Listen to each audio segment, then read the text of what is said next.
యోబు అనే భక్తుడండి, యోబు చుట్టూ దేవుడు కంచేశాడండి. మరి యోబు చుట్టూ దేవుడు ఎందుకు కంచేశాడు తెలుసా మీకు? యోబు దేవునికి ఇష్టానుసారంగా జీవించిన వ్యక్తి అండి. ఎలా జీవించాడు యోబు?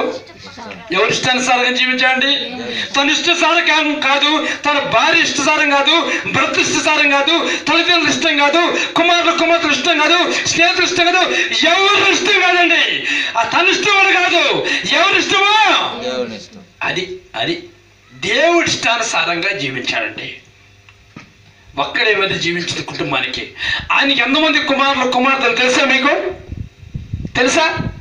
7 మంది కుమారులు, 3 కుమార్తెలు. మొత్తం ఎంతమంది? 10 మంది అండి. 10 మంది భ్రష్టులు, పాపాత్ములు, దుర్మార్గులు, వ్యభిచారులు బిడ్డలు. ఆయనకి అంత మహాభక్తుడికి ఎలాంటి బిడ్డలు పెట్టారు చూడండి. అవునా కదా? భార్య ముక్కోపి, మంచిది కాదు, భ్రష్టురాలు. అర్థమవుతుందండి? నేను చెప్పట్లే, ఆయన అంటాడు భ్రష్టురాలని. యోబు అంటాడు. అమ్మ ఒకసారి సందర్భంలో బైబిల్ రాబడిన మాట అది. అర్థమవుతుందండి? ఎందుకు చెబుతుంటే ప్రేమ ఉంటారా? భార్య మాట పోయినా, బిడ్డలు పాపాలు చేస్తున్నా దేవుని కోసం తన ఒక్క నిలబడ్డాడు. హల్లెలూయా. అర్థమవుతుందండి? వాళ్ళందరూ చేస్తున్నారు, నేను చేస్తే ఏమవుతులే అనేటట్లేదు ఆయన. అదే నిజమైన భక్తి అంటే. ఆ భక్తి నీలో ఉండాలా. నీ కుటుంబంలో ఒకటే నిలబడు, ఒక్కడు నిలబడు, నీ కుటుంబం ఎందుకు మారుతావు?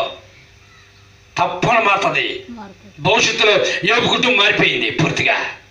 చూసారండి? 2 ఆశ్రమం వచ్చింది. కారణం ఏంటి తెలుసా? దేవునికి ఇష్టంగా నడుచుకున్న వారి చుట్టూ దేవుని కంచె ఉంటుంది. దేవుని కంచె ఉంటంతకాలం ఏ శక్తి, ఏ వ్యక్తి నిన్నేమి చేయలేరు. అంతే, ఏమి చేయలేరు. వస్తారు, పోతారు, టచ్ చేస్తారు, అగ్ని తగలద్దంతే.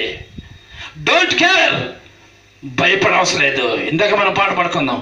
నేను యేసు బిడ్డను, నాకు భయమే లేదు. నువ్వు నిజంగా యేసు బిడ్డవైతే నీకు భయం ఉండదు. యేసు బిడ్డను చెప్పుకుంటే భయం ఉంటుంది. ఊరికే చెప్పుకుంటే లోపల భయం, భయం మాత్రం అవునా కదా? నిజంగా యేసు బిడ్డవైతే డోంట్ కేర్, ఎవరికి భయపడిన అవసరంలే, ఎవరికి భయపడిన అవసరంలే.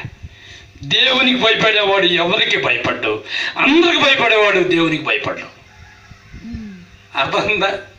ఇది దేవుడు చెప్తున్న మాటలు గ్రహించుకోండి.